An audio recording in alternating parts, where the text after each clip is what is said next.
Nah, Gibran nampaknya mengambil jalur ini, jalur asam sulfat ini, supaya dia dibully, diserang, kemudian dia dianggap gak tahu soal asam sulfat, sampai kemudian orang lupa bahwa dia sebenarnya takut untuk debat. Satu kesempatan di hadapan banyak orang, tiba-tiba Gibran bilang bahwa ibu-ibu, cewek-cewek yang hamil ini perlu dicek asam sulfatnya. Asam sulfat gitu ya, harusnya kan asam folat gitu ya. Asam sulfat itu ya untuk deterjen, untuk apa namanya, pembersih lantai, itu asam sulfat itu. Kalau yang untuk ibu hamil supaya kandungannya kokoh, supaya nggak keguguran, supaya baik janinnya, itu biasanya asam folat gitu. Dan memang ini nggak diketahui banyak orang gitu ya, bahwa ini bukan pengetahuan umum. Iya, karena mungkin nggak semua orang cek ke dokter ketika hamil, banyak masih orang yang nggak cek ke dokter. Kemudian juga mungkin nggak semua laki-laki datang ke dokter menemani istrinya ketika hamil, yaitu mungkin karena kesibukan atau ada agenda-agenda lain. Ya, intinya ini bukan pengetahuan umum, sehingga ya wajar kalau kemudian beberapa orang nggak tahu atau nggak ngerti ketika Gibran bicara seperti itu. Tapi sebenarnya ada banyak juga orang yang tahu dan ngerti. Ya, karena kalau orang pernah datang ke dokter, konsultasi kandungan, konsultasi kehamilan gitu ya, itu biasanya memang diberikan penjelasan-penjelasan seperti ini. Dan ini adalah penjelasan dasar sebenarnya. Jadi kalau kemudian ada yang tahu dan sekarang menertawakan Gibran, ya karena memang mungkin di Indonesia ini sudah banyak orang yang konsultasi ke dokter ketika istrinya hamil. Makanya kemudian banyak orang yang sadar, oh ini salah, ini harusnya asam folat bukan asam sulfat gitu. Dan gara-gara ini kemudian Gibran menyampaikan permintaan maaf gitu ya. Dia minta dikoreksi gitu ya. Dia udah sampaikan permintaan maaf itu, dan kemudian ya tetap aja ditertawakan oleh banyak orang. Tapi dari sini saya melihat bahwa inilah gaya strategi komunikasi dari kelompok Gibran gitu ya. Inilah gaya komunikasi media sosial ala Gibran. Dia kan sebenarnya dari pernyataan asam sulfat ini dia itu sebenarnya ingin melakukan pengalihan isu, karena selama beberapa hari sebelum ini, sebelum muncul asam sulfat ini gitu ya, ini Gibran sedang ditertawakan oleh banyak orang karena dia dianggap tidak siap untuk berdebat. Makanya kemudian debat cawapres di KPU dibatalkan atau dihapus, diganti dengan debat capres-cawapres. Atau ketika debat cawapres, capresnya juga ikut atau juga bisa menjawab pertanyaan-pertanyaan yang disampaikan sama lawannya. Ini sekarang ditertawakan oleh banyak orang gitu ya. Wah, Gibran ini takut debat dan sebagainya. Dan persoalan debat ini memang adalah persoalan yang rumit gitu ya. Karena berdebat itu bukan hanya soal materi, bukan cuma soal hafalan, tapi juga ini menyangkut soal pengalaman. Pengalaman di lapangan dengan teorinya bisa jadi berbeda. What?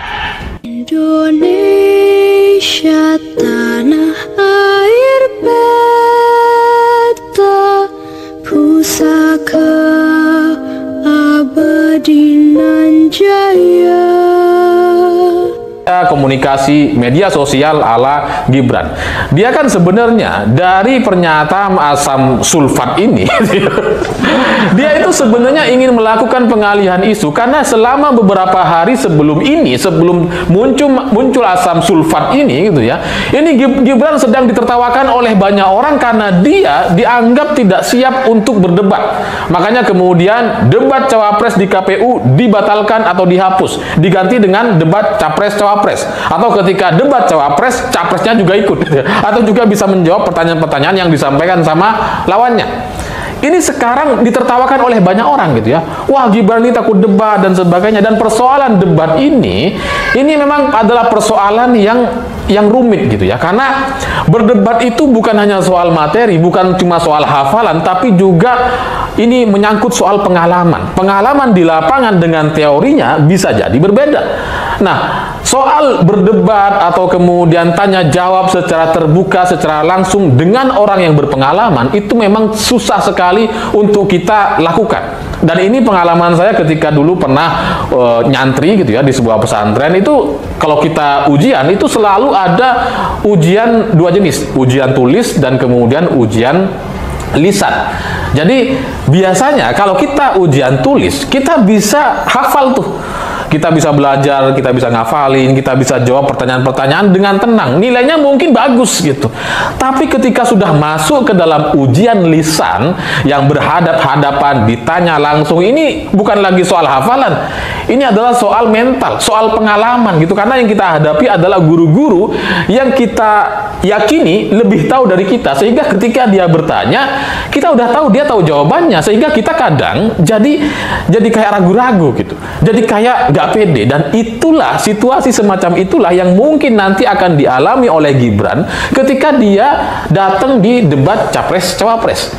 Dia akan berhadapan-hadapan dengan orang-orang yang penuh pengalaman seperti misalkan Mahfud MD, Ganjar Pranowo, Anies Baswedan, dan Caimin. Dia akan berhadapan-hadapan dengan orang yang sudah malang melintang di dunia politik sejak lama gitu.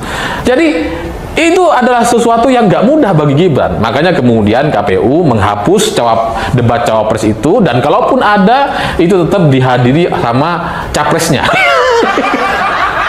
Ya biasalah, aturan-aturan di negeri ini tuh semuanya bisa diatur, rebel, diatur semua gitu. Nah, isu Gibran takut debat cawapres itu kemudian membuat kelompok Gibran ini nampaknya panik gitu. Karena dia nggak siap kemudian dibully oleh banyak orang, yang kemudian banyak orang juga tahu kalau ternyata Gibran itu ya nggak siap. Apalagi kalau kita ngelihat dari si materi-materi yang disampaikan gitu ya, dari judulnya aja itu udah berat. Dan saya membayangkan jadi Gibran itu memang nggak mudah gitu ya, kalau kemudian dia harus debat cawapres dengan Mahfud MD misalkan, bicara soal hukum ya. Calon Wakil Presiden nomor urut 2 Gibran Rakabuming Raka meminta maaf karena salah sebut ibu hamil perlu asam sulfat untuk mencegah stunting. Gibran mengaku baru tahu kalau pernyataannya keliru. Dia pun mengoreksi pernyataannya setelah diberi tahu zat yang sebenarnya dibutuhkan ibu hamil adalah asam folat. Putra sulung Presiden RI Joko Widodo tidak khawatir salah penyebutan itu mengurangi kepercayaan masyarakat terhadap dirinya. Ia justru berterima kasih sudah dikoreksi. Itu nggak akan sebanding, tidak akan pernah sebanding. Kenapa? Karena kalaupun kita hafal, kalaupun kita sudah sangat-sangat hafal dengan semua materi yang dibacakan oleh tim atau konsultannya gitu ya, tapi ketika berhadapan dengan orang yang berpengalaman, itu hal lain. Ini soal mental. Ketika kita berdebat, itu bukan lagi hanya butuh soal benar dan salah gitu, tapi soal mental. Kalau ada orang yang berpengalaman gitu ya, misalkan kita berdebat dengan orang yang misalkan bengkel, misalkan tukang bengkel yang dia sudah puluhan tahun kerja profesional di bengkel, terus kemudian kita mau debat dia dengan teori-teori yang kita baca dari YouTube atau dari buku-buku, nggak akan menang gitu. Kalau si tukang bengkel ini udah ketawa, wah kita udah jatuh itu, harga diri kita udah jatuh. Waduh, jangan-jangan salah itu teori. Jadi situasi semacam itulah yang mungkin nanti akan dihadapi Gibran. Makanya kemudian dia butuh pendamping. Debat cawapres itu harus didampingi capresnya. Ya karena ini gitu. Karena faktor pengalaman dan mental itu. Gibran nggak punya. Prabowo punya mental gitu. Mental nggak tahu malu, nggak tahu diri punya Prabowo. Ya. Kalau maju 2 kali kalah masih maju lagi ya apa nggak tahu diri. Atau malu, maju-maju lagi. Makanya kemudian Gibran itu harus didampingi sama Prabowo Subianto. Nah, situasi ini itu kemudian nggak menguntungkan Gibran. Kalau banyak orang tertawa Gibran ini nggak siap, dia dianggap nggak bisa debat, nggak ngerti soal visi misi, dia dianggap nggak tahu soal apa yang akan dilakukan ke depan gitu ya. Pengalamannya masih cuma 2 tahun wali kota dan sebagainya. Itu memberatkan kelompok mereka, itu merugikan kelompok mereka. Makanya kemudian mereka ini jadi khawatir sampai nampaknya ada strategi pengalihan isu dengan asam sulfat tadi. Sengaja kayaknya itu disampaikan oleh Gibran, menyebut bahwa wah ini ada ibu-ibu, cewek-cewek harus dicek asam sulfatnya. Itu kayaknya sengaja dia sampaikan supaya apa? Supaya dia dibully, diserang bahwa dia ini nggak tahu soal bedanya asam sulfat dengan asam folat. Dan kemudian dia minta maaf karena kalau kita bandingkan gitu, ini kan terjadi 2 kasus jadinya. Yang satu Gibran takut debat cawapres, dia dianggap gak tahu soal visi misi Indonesia ke depan, dia dianggap gak tahu akan ngapain nanti kalau misalkan jadi cawapres gitu ya. Kemudian di satu sisi ini ada isu lain, Gibran dianggap tidak tahu soal bedanya asam sulfat dan asam folat. Ini kalau pilihannya dua, ya pasti ini lebih ringan gitu ya.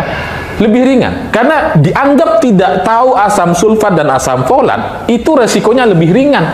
Karena banyak orang juga nggak tahu gitu, banyak orang juga nggak ngerti. Karena ini bukan, sekali lagi, bukan pengetahuan umum, karena faktor-faktor tadi. Nggak semua laki-laki nemenin istrinya konsultasi ke dokter ketika hamil, dan nggak semua laki-laki punya waktu untuk itu. Makanya ini jadi pilihan gitu. Nah, Gibran nampaknya mengambil jalur ini, jalur asam sulfat ini, supaya dia dibully, diserang, kemudian dia dianggap nggak tahu soal asam sulfat, sampai kemudian orang lupa bahwa dia sebenarnya takut untuk debat.